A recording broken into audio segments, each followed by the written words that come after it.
Alright, what's up guys? My name is Zach and today I am driving a 2005 Dodge SRT4. Up front is a 2.4 liter turbocharged inline 4, and down below is a 5-speed manual transmission. If you'd like to read more of my thoughts, head on over to carmarshal.com/overdrive. I'll be writing a complete article about the SRT4, as well as if you guys would like to see my videos before they're released here on YouTube, head on over to my Patreon for only $2 a month.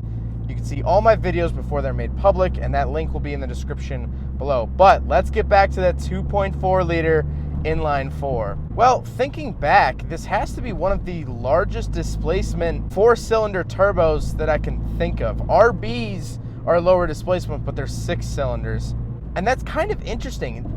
That extra displacement really gives you the torque. I've driven Golf R's with 2-liter turbos and Subarus and Evos and all of this stuff. And those engines are fun, and you can get into month-long debates about if they're faster than Neons, whatever the case. These engines just feel torquier than those engines. That's just the bottom end of it. Because the cylinders are larger, you have more mass. Now, like I said, that 2.4 liter is turbocharged. All right, a little bit of third gear.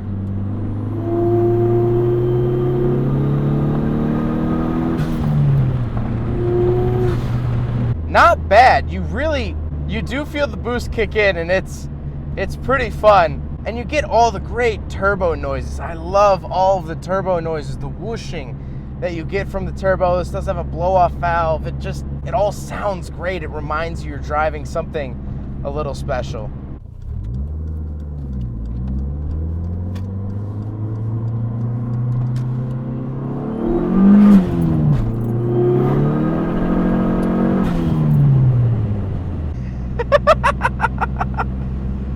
Oh man, it's a fun car.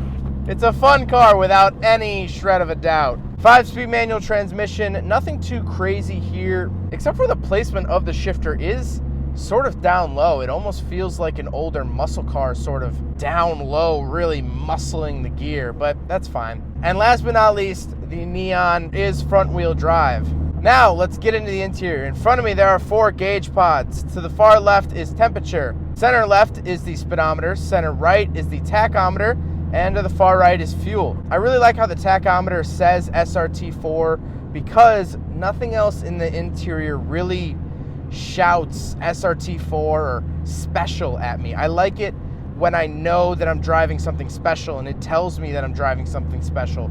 It reminds me, because from here, the only thing that I could tell different from a base Neon is the gauges. Now, obviously the outside, you have the hood scoop and the wing and the rims, but from right here, the only difference I can really tell are the gauges. The steering wheel has no buttons. It does have the updated Dodge logo. To the left, I do have power window switches. They are not automatic in any way, shape, or form. In the center, I have 2 vents, then my air conditioning controls, a aftermarket radio because all radios from the early 2000s were trash, power outlet, my defrosters, then my shifter, handbrake, and cup holder. Now, this is a 4-door, 4-seater, so we will do a backseat review. All right, so we're in the back of the SRT4. I have crank windows back here. If you were wondering if SRT4s are base model, they have crank windows in the back. No center console, no cup holders, really, really, really basic back seats. Really, really basic interior. And that's sort of a characteristic of American cars, is that really Americans, we don't really care about our interiors all that much. You know, I drove a Camaro ZL1, the top of the line, the biggest of the big, and it had the same trunk release button as my 2007 Pontiac G6. It's the same story in here. This is very much late 90s, early 2000s Dodge.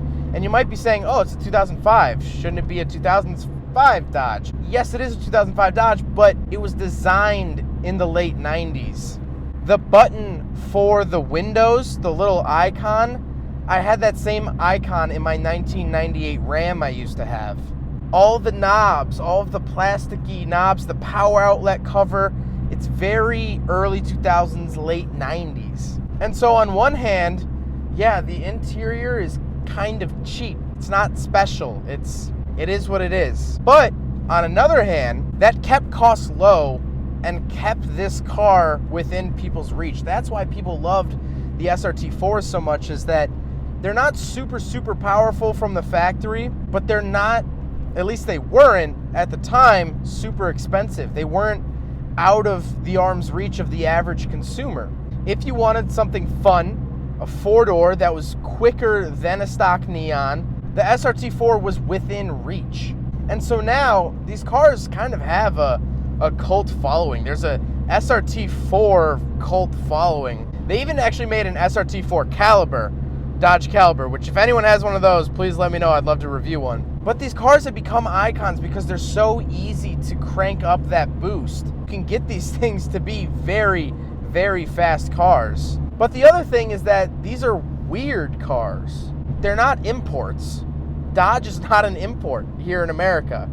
So you can't really hang out with the Civics and the RX-7s and the NSXs. You can't hang with them. So it's domestic, but you can't really hang with the muscle car guys because this isn't a muscle car.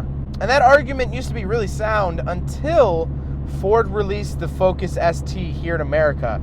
And that, the Neon finally has a friend, the Ford Focus ST. This car can hang out with the Ford Focus ST because they're American four-cylinder turbocharged cars that can hang out with each other.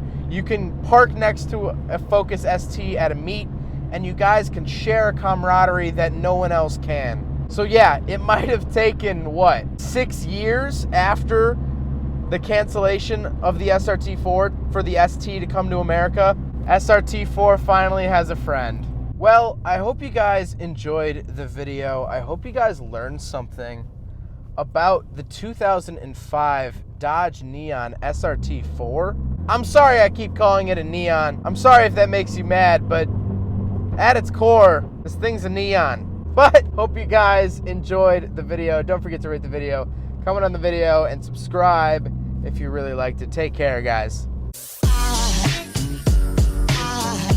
There goes a sight from my soul.